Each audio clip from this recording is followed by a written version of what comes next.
Allez, un petit espace vidéo pour vous parler de l'empathie et des empathiques. Voilà, c'est un vaste sujet, mais c'est un sujet important. Important, bah, il me touche beaucoup parce que déjà moi j'en suis une, pour commencer, ce qu'on appelle une empathe. Alors c'est quoi cette histoire d'empathie? Bah, simplement, ce sont des êtres qui ont la capacité, au-delà d'avoir de la compassion, de se mettre à la place des autres, de ressentir ce que ressentent les autres. Ce sont des êtres qui ont cette capacité formidable à, à aller, on va dire, presque à l'intérieur des autres pour savoir un petit peu ce qui s'y passe. Alors ça peut être très, comment on pourrait dire, c'est une belle qualité, bien entendu. C'est une belle qualité puisque on est capable de ressentir de l'intérieur euh, ce qui trouble l'autre, ce qui va pas. Mais le gros problème avec l'empathie, c'est que quelquefois, euh, c'est une qualité qu'on ne sait pas gérer. Voilà. C'est une qualité qui est difficile à gérer pour la simple raison que quand on est empathe, justement, pour être empathique, euh, on a tendance à ne pas avoir de frontières ni de limites propres. Et du coup, bah voilà, il arrive des fois des petits dérapages dans le sens où on peut se faire vampiriser, on peut trop donner, on peut aller au-delà de la limite de ce qui est acceptable pour nous-mêmes, hein, pour un empathe, pour l'être, pour pouvoir vivre correctement sur cette terre. Voilà. Alors, je pense qu'il y a beaucoup de choses qui ont été déjà dites sur les empathes, donc juste pour rappel, ces petites choses, mais euh, moi j'ai beaucoup travaillé sur des structures de caractère et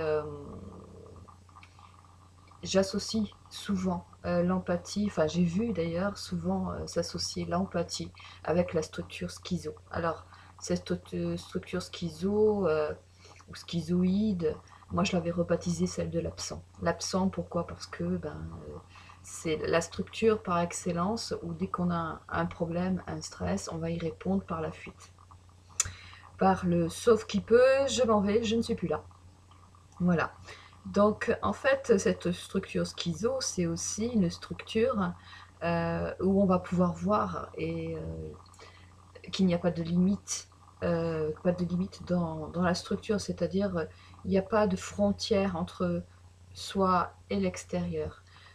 C'est aussi une structure, alors une structure de caractère, ça se pose au niveau de la personnalité, d'accord? C'est la couleur de la personnalité, cette personnalité qui aura tendance à certains stress, à certains stimuli de la vie, de répondre par la fuite. Alors ça peut être la fuite dans tous les sens du terme. Ça peut être se barrer physiquement dans un autre pays ou dans une autre région. Ça peut être se barrer aussi dans sa tête, en voyageant beaucoup dans sa tête. C'est se barrer en étant sur la Lune.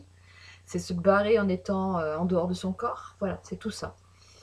Et cette structure porte en elle des mémoires d'expérience, on va dire, où effectivement on a traversé des zones où on a été rejeté, où on a été banni, où on a été en exode, où on a été torturé, traumatisé, etc. Ce qui va induire et renforcer la peur d'être dans un corps physique.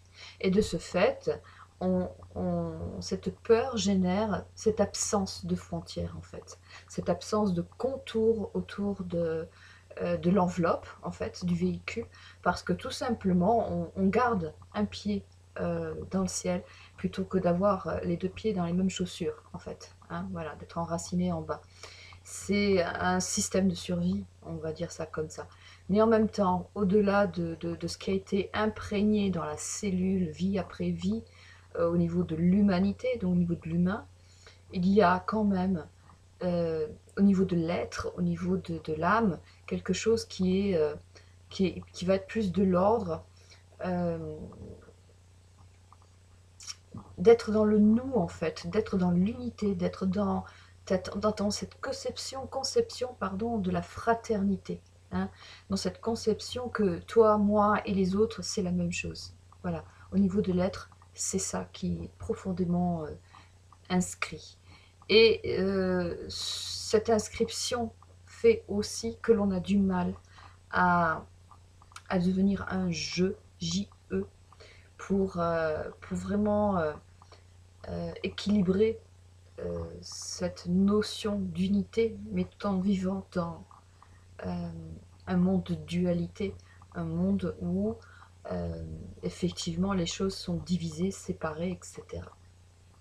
Alors bon, voilà, pour poser un petit peu le schmilblick, quand on est un nous, ou en tout cas quand on a conscience, on est plus dans la conscience de l'unité et qu'on vit dans un monde où on fait l'expérience de la division et de la séparation, donc on voit tout de suite là qu'on a un gros problème. Voilà.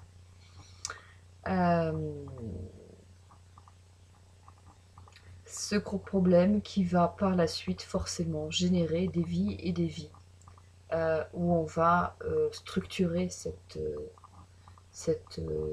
comment dire, cette personnalité, des personnalités dans cette structure schizo. Voilà, je ne sais pas si c'est très clair ce que je raconte, bon, vous me le direz. Toujours est-il qu'il y a pour moi un lien très très fort entre cette structure de personnalité et les empathes. Voilà. Alors, je ne sais pas si tous les empathes sont de cette structure-là, ça j'en sais rien du tout, mais je sais qu'il y a beaucoup de liens avec ça. Disons qu'il y en a un qui va créer l'autre, et l'autre, une fois qu'il est créé, va soutenir la problématique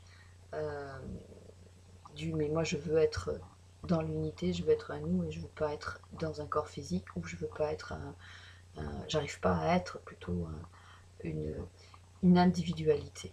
Voilà. Or, pour être dans ce monde et pouvoir y faire ce qu'on a à y faire et briller de notre lumière, eh bien, il faut aussi savoir être une individualité. Toute la difficulté pour les empathes, c'est de reconnaître tout ça, de reconnaître leurs forces et leurs faiblesses, et d'arriver à être et d'accepter une individualité pour promouvoir cette unité. C'est-à-dire que sans cet équilibre entre moi j'existe, je suis dans un corps et j'ai des besoins et je les reconnais et j'apprends à les reconnaître, parce que ça c'est dur pour un empathe, j'apprends à les reconnaître, et parce que je m'honore moi en tant qu'individualité, à ce moment-là je peux rayonner. Et à ce moment-là, mon empathie, ben, je m'en sers pour mieux comprendre les autres, pour mieux servir, pour mieux communiquer aussi. Parce qu'un empathe peut communiquer avec tout ce qui est, puisqu'il ressent tout. Hein. Voilà. C'est un petit peu comme s'il avait une connexion particulière avec l'esprit de toute chose, c'est-à-dire l'esprit qui est en nous, en fait. C'est cette difficulté d'accepter, de se faire passer à un certain moment en premier. Alors là, c'est pas de l'égocentrisme, hein, c'est pas égotique, c'est simplement reconnaître que si moi je suis pas remplie, eh bien le peu que j'ai, je le donne, et je m'affaiblis, et je m'affaiblis, et je m'affaiblis. Et contrairement à ce qu'on peut penser, un empathe, une énergie de ce type, c'est quelqu'un qui a, un être qui a une très grande force et une très grande puissance. Cette puissance, il l'a acquis, où elle est présente à travers justement cette reconnaissance de l'unité, cette reconnaissance de tout ce qui est fraternel, parce qu'il est connecté à tout ce qui est. Et puis parce que de vie en vie, en traversant différents miroirs, en traversant différentes zones, en traversant différentes expériences, en traversant différents mélanges de personnalités, il a acquis au fur et à mesure encore plus de force et de puissance. Mais si on ne fait pas attention, alors on acquiert cette force, cette puissance, parce qu'on repousse à chaque fois un petit peu nos limites. Et voilà, le problème, c'est qu'à un moment donné, quand l'ego prend le dessus, forcément, on va trop en dehors de ce qui est acceptable comme limite. Et du coup, on s'épuise. Et la difficulté, c'est de revenir à une stabilité à l'intérieur de soi entre ce je et ce nous, parce que l'ego a mis son doigt dans l'histoire, parce que simplement on s'est identifié aussi à ce service qui n'est plus un service aux autres, mais qui devient finalement du sacrifice, parce qu'on donne trop, on s'épuise, et voilà. Donc on n'est plus du tout dans notre justesse, on n'est plus du tout dans le cœur, on n'est plus du tout dans le ressenti par rapport à nous-mêmes. Souvent les empathes peut-être ont des vies, des enfances un peu où ce sont des enfants un peu oubliés, un peu laissés sur le côté, des enfants qui vont devoir être dans le service très tôt, service à la famille, qui pour survivre auront peut-être besoin d'être utiles, auront besoin d'être oui, utiles à quelque chose, parce qu'ils sont un petit peu invisibles aux yeux des autres, forcément. Encore une fois, la structure étant en place, s'étant réveillée, ça va ne faire qu'alimenter après ce schmilblick-là. Parce que cette invisibilité vient aussi du fait de ce manque pas de personnalité, mais comme on pourrait dire, d'identification à soi, le mot m'échappe, d'individualité. Voilà, reconnaître son individualité. Et tout va aller en général dans ce sens-là, dans le sens de l'oubli de soi. Et parce qu'on en revient encore à ce qui est en nous, en fait, ce qui est là, ce qui est présent, c'est-à-dire ce nous, cette notion de toi, moi, on est la même chose. Voilà. Et comme on n'arrive pas à être reconnu dans notre jeu, en plus par l'expérience, eh bien on va aller de plus en plus dans l'isolement, dans la dépersonnalisation, on pourrait dire ça comme ça. Et pour survivre, eh bien, il va falloir qu'on se trouve un rôle. Et ce rôle, en général, ça peut être surtout, enfin, en général, ça peut surtout être d'être utile aux autres. En réalité, ce qu'il y a là, c'est le reflet, on va dire, dans la séparation, dans l'ego, ou l'interprétation de l'ego, du grand service que l'on peut rendre. Et le grand service, c'est un service où on est inclus. Or que quand on est trop dans la séparation, quand on travaille ça, en fait, on vient pour travailler ça, on va se retrouver dans le service exclusivement aux autres. Et peu à peu, on va oublier quels sont nos vrais besoins. Et je vois même que par moments, enfin je vois ça souvent, c'est que on ne sait pas, arrivé à un certain âge, on ne sait plus ce dont on a envie, ce dont on a besoin, parce qu'on a tellement été dans la survie et l'obligation d'être dans le ressenti des autres pour savoir anticiper leurs besoins, pour pouvoir être aimé, pour pouvoir être utile, pour pouvoir survivre tout simplement, qu'on a perdu, vraiment cette idée de qu'est-ce que moi je peux avoir besoin, de qu'est-ce que j'ai envie. Voilà, à force d'être tout le temps projeté chez les autres, on est complètement séparé de soi-même. Alors, bien entendu, tout ça, c'est les mouvements normaux, on va dire, les programmations de cette expérience dans la dualité. C'est l'ego qui fait ça, bien entendu. L'ego est un élément séparateur, d'accord? Alors, quand on est déjà dans le nous, de quoi est-ce qu'on peut être séparé? Pas forcément des autres, non? Mais par contre, on va être séparé de soi-même. Et c'est là qu'est toute la difficulté. Être séparé de soi-même, c'est comme si, en fait, on avait perdu notre guide intérieur qui nous dit « Non, mais là, tu peux y aller, là, tu peux pas. Là, aujourd'hui, c'est bon, mais là, tu vois, dans une minute, ce sera plus bon. » C'est le guide intérieur qui dit « Mais toi, tu existes. toi tu existes, et si tu veux pouvoir donner et servir, il faut d'abord que toi tu ailles bien.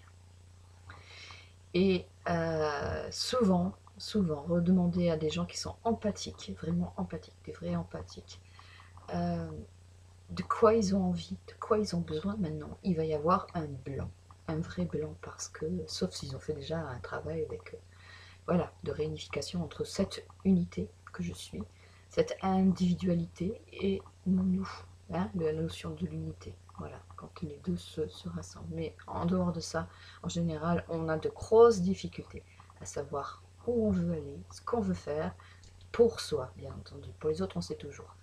Mais pour soi. Voilà.